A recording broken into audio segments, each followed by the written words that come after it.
In today's video, I'm going to teach you Guide with Creative Goods and Editor.wix.com.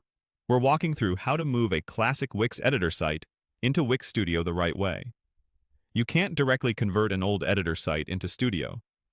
Instead, you'll rebuild it in a fresh Studio project, copy over your content and design choices, and then, when you're happy with it, assign your premium plan and your domain to the new Studio site for a seamless handoff.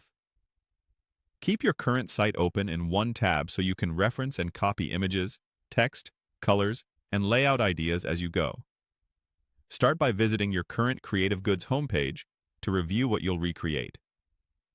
In the classic editor, copy the elements and design details you want to keep. Now switch to Wix Studio and choose Get Started with a Studio template. Next, click Create New Site.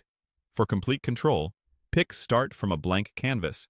You'll see a prompt asking how you'd like to start creating. Confirm and proceed through the setup screens.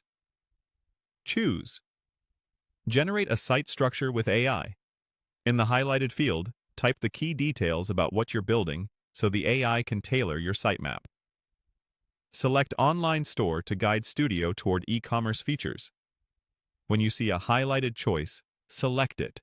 Then choose Sell Products or Services.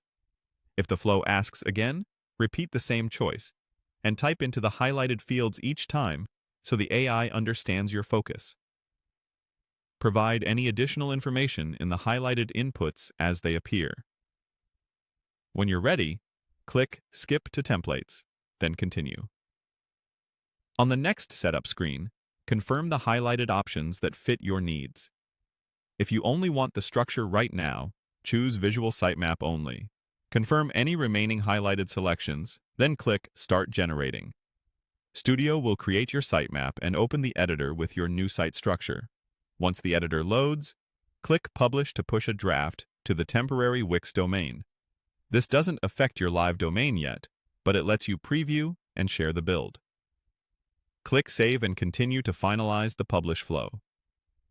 From here, replace placeholder text and images with the content you copied. Align fonts and colors to match your brand, and use the Pages panel to map your navigation just like your original site. When everything looks and works the way you want, assign your premium plan and connect your domain to the new Studio site. Test key flows like product pages and checkout before switching over